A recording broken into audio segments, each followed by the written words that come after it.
about 2.5 minutes until the opening bell, and we are watching shares of Lululemon this morning. They are rising by some 8%, and that's largely on the company's forecast for the full year. It says sales will rise to as much as $7.62 billion. That's in its current fiscal year, which runs through next January. The average analyst estimate, $7.2 billion. And you can see here, the company also came in with revenue that pretty much was in line with estimates and adjusted earnings per share that beat estimates. Comp store sales were up 22% ex currency fluctuations for last quarter. So all of this helping those shares higher, Mr. Sozzi, and the company also benefiting from selling more stuff direct to consumer too.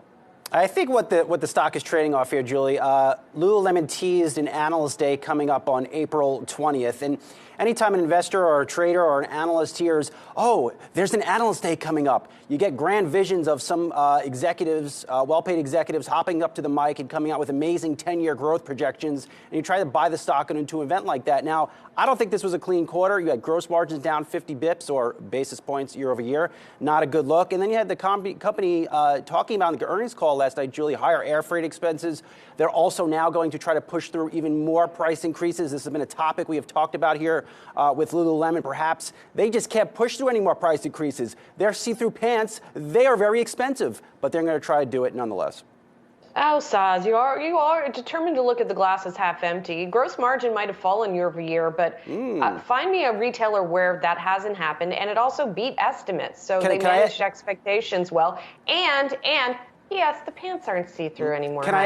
First of all. Second of all, the Lululemon customer base is, I would argue, a higher-end, wealthier consumer base that is resistant to things like price increases.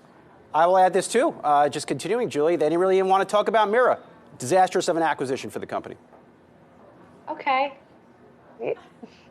Pick. All right, let's time to talk about Topgolf. Let's talk Topgolf.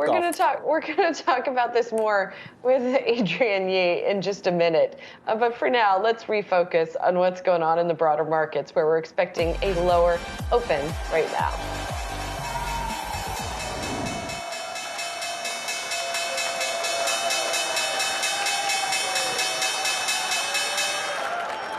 And there we have the opening bell on this Wednesday morning. To be fair, Brian Sozzi, I appreciate your skepticism. I'm taking on heavy fire here, Julie. I'm taking on heavy fire here from the team on Lululemon. Wow. I can't even look at my Slack. Can't even look at it. We gotta apply that skepticism across the board, I would say. Sure. So maybe Mirror, I think it's safe to say, was not a great acquisition. But to say sort of like make the blanket statement they can't raise prices anymore, I think we'll see about that. I don't know. We'll see. There's only so much you could. The pants are expensive, Julie. They're going for like $130 a pop now. At one point, you say I can get 2 pairs of Nike leggings for the same cost as black Lululemon leggings. I mean, the choices are there. Nike leggings aren't cheap either. Oh, okay. All right.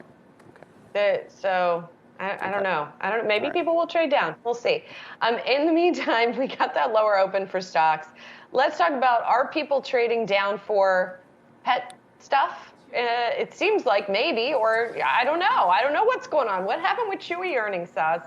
Well, I'm afraid here. I'm afraid to provide my critical analysis here, Julie. You know, I'm really taking on a lot of fire here on Lululemon. The market agrees with you, at least. I really am. But look, this is a very deserved market reaction here by the folks at Chewy. Disappointing outlook, disappointing earnings call, talking about how conditions for their business deteriorated later on in the quarter. Definitely don't want to hear about that. And what is interesting, Julie, the stock has almost pretty much given back all of its pandemic-related gains. So by and large, not a good quarter from Chewy, really being hit by higher costs to ship their products and continued out of stocks, notably in certain parts of the food business. We have heard this from General Mills. They own Blue Buffalo, other pet care companies. They just can't make enough food to supply a lot of the pet parents out there. But I will note this, too. If you pull up a chart on Yahoo Finance Plus, you will see that shares of Petco have really started to outperform Chewy here. Now, I had a chance to speak with Petco CEO Ron Coughlin a couple weeks ago. He went through great length to at least try to reassure investors that this is a category, pet products, that is perhaps recession-proof. Take a listen. I'm no economist. It's my job to be prepared if there is a recession.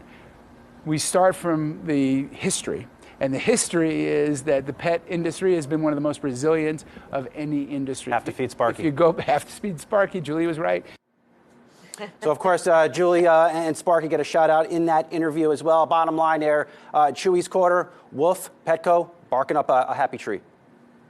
Interesting. I got to give a shout out to my local pet store. Pet Wants is what it's called. So I'm still. I've seen a lot of Lululemon shoppers in there, Julie. A lot of Lulu shoppers in there.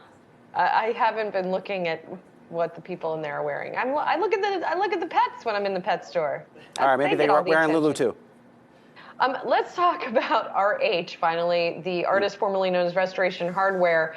We have been hearing some talk from some of the furniture companies that they've been seeing waning demand because so much of it was pulled forward into the pandemic, right? So RH experiencing perhaps some similar trends, although, as you alluded to earlier, teased earlier, the CEO really offering quite a grab bag of explanations as to why the company reported disappointing numbers. Julie, that was a bizarre earnings call.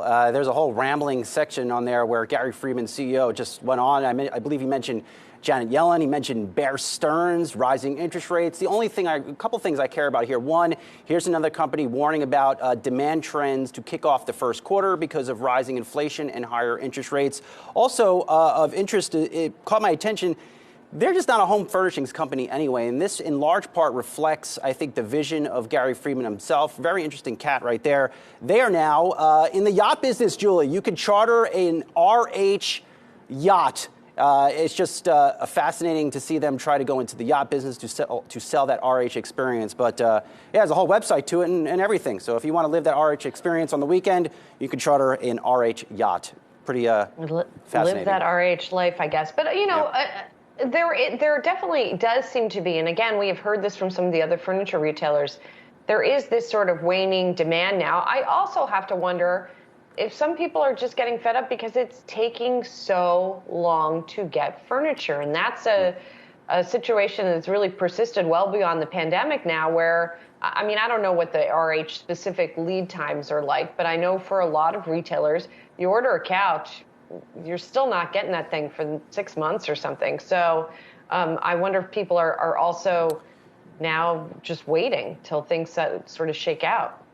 Well, yeah, no, you're right. The lead times in furniture and even electronics, of course, still there are still problems there because of the pandemic. But I will add this. I didn't hear this type of tone from Williams-Sonoma when they crushed earnings and the stock went through the roof a couple weeks ago.